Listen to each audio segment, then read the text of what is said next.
Un Su-35 décolle de Biélorussie. Pilote expérimenté, radar Irbis, allumé, missile air, 77 armés. Il scanne le ciel ouest. Rien. À 160 km, un Rafale l'observe depuis 8 minutes. Spectra, en mode passif. Aucune émission, qu'une émission. Invisible électroniquement. Le pilote français appuie. Le météore part à Mach 4. Le pilote russe entend l'alarme 1,2 secondes avant l'impact. Il n'a pas le temps de réagir. Ce n'est pas un combat aérien, c'est une exécution silencieuse. Aujourd'hui, nous expliquons pourquoi le Kremlin a réécrit toute sa doctrine aérienne en 6 mois. Et pourquoi cette réécriture n'a rien changé. Bienvenue. Aujourd'hui, nous analysons l'arme aérienne la plus redoutée du ciel européen. Nous expliquons pourquoi la combinaison Rafale plus radar, AESARBE, 2 plus missiles Météor, est devenue le cauchemar opérationnel de l'état-major russe. Si vous appréciez les analyses indépendantes de la défense française, abonnez-vous à la chaîne et activez la cloche. Laissez un pouce levé. Écrivez en commentaire ce que vous pensez de l'armement français. Pour comprendre pourquoi cette arme terrifie Moscou, il faut expliquer un changement fondamental. Pendant des décennies, les stratèges russes ont sous-estimé la France. Acteur diplomatique, oui. Acteur militaire de premier rang, non. Le Rafale était classé comme un bon avion d'exportation. Une vitrine technologique. Pas une menace existentielle. Ce mythe est aux morts après février 2022. Quand les capacités occidentales ont été testées en conditions réelles, Moscou a réévalué chaque système ennemi. F-35, Eurofighter, Gripen. Tous catalogués, tous analysés. Mais le Rafale a montré quelque chose que les brochures de Dassault ne disaient pas.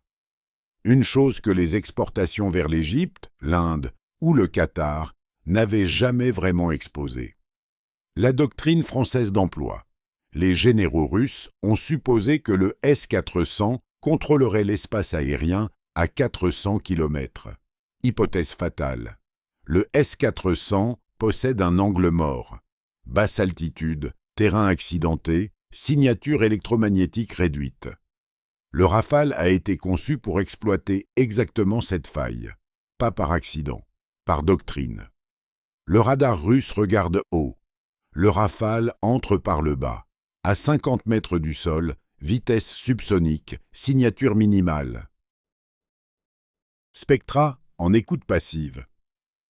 Il enregistre les émissions ennemies sans en émettre une seule. Invisible électroniquement. Le système de défense russe ne voit pas un avion. Il voit du bruit, du clutter, rien d'intéressant. Pendant ce temps, le pilote français sait tout. Position du S-400, fréquence d'émission, direction de balayage. Coordonnées GPS exactes. Il choisit le moment. Il choisit l'angle, il choisit la cible. L'écart de détection est brutal. Le radar russe Irbis-E du Su-35 détecte le Rafale à environ 90 km en conditions optimales. Le R, BE-2AE-SA du Rafale détecte le Su-35 à 180 km. Le pilote français voit son adversaire 2 fois plus loin. Il tire d'abord. Il décide tout. Voilà ce que Moscou n'avait pas prévu. Voilà pourquoi la panique a commencé. Maintenant, examinons le cœur technique. Le radar RBE-2AE-SA n'est pas un radar conventionnel. C'est un réseau à balayage électronique actif. 1200 modules émetteurs-récepteurs indépendants. Aucune pièce mobile, aucun temps de rotation. Le faisceau saute d'une cible à l'autre en microsecondes. Il peut suivre 40 cibles simultanément et engager 8 en même temps. La séquence kill chain est la suivante. Détection à 180 km. Identification en 4 secondes via base de données embarquée. Verrouillage en 2 secondes. Tir météore à 150 km. Temps total entre détection et missile en vol. Moins de 10 secondes. Imaginez la scène côté russe. Le pilote du Su-35 patrouille à 10 000 mètres. Son radar Irbis balaye l'ouest. Il ne voit rien. Le ciel est propre. Le pilote français appuie sur le déclencheur. Le météore sort du pylône, allume son statoréacteur, accélère à Mach 4. Le pilote russe entend l'alarme du système Kibini 1,2 secondes avant l'impact. Il tire le manche. Trop tard. L'explosion désintègre le cockpit. Le pilote n'a pas eu le temps de comprendre. C'est voulu. Faisons les comptes. Un missile météore coûte environ 2 millions d'euros. Un Su-35 coûte 50 millions. Le ratio est de 25 contre 1.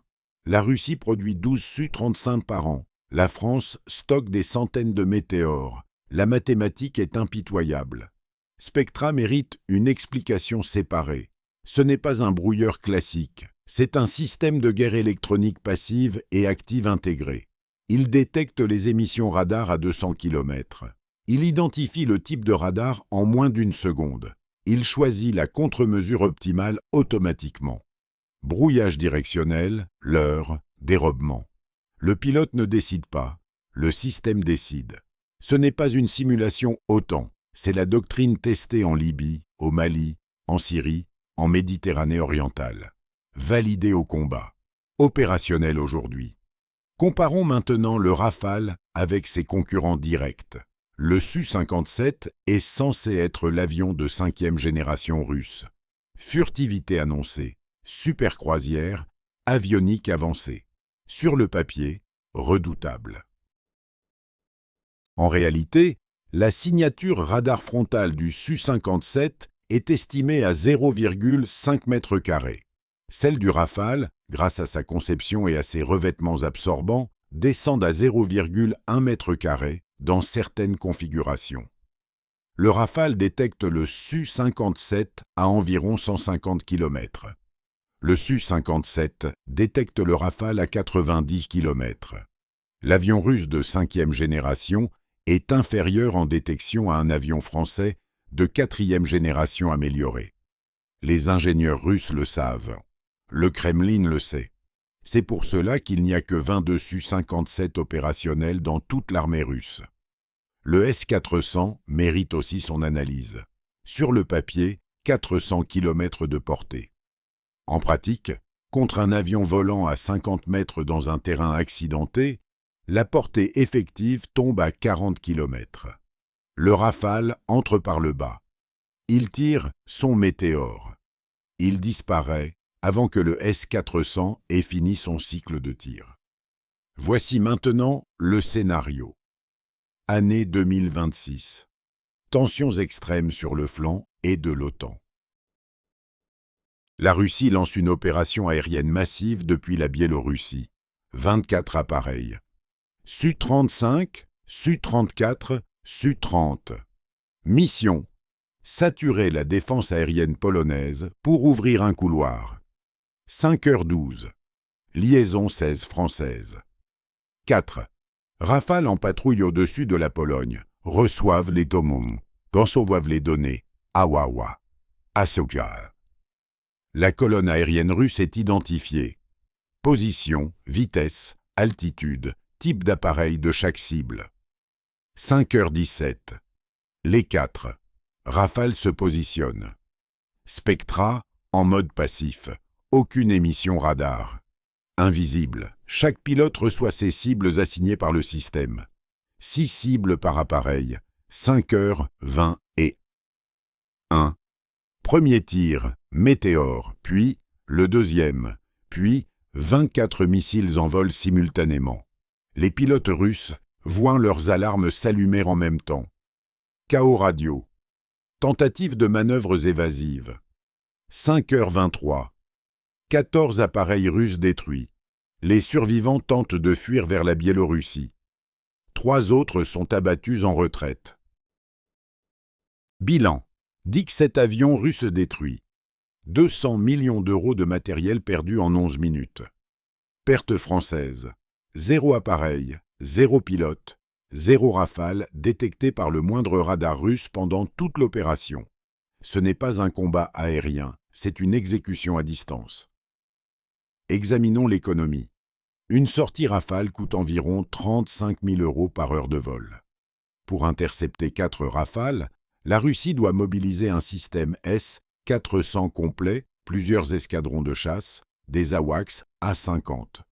Coût total de la mobilisation défensive russe pour neutraliser une patrouille française, plusieurs millions d'euros par jour.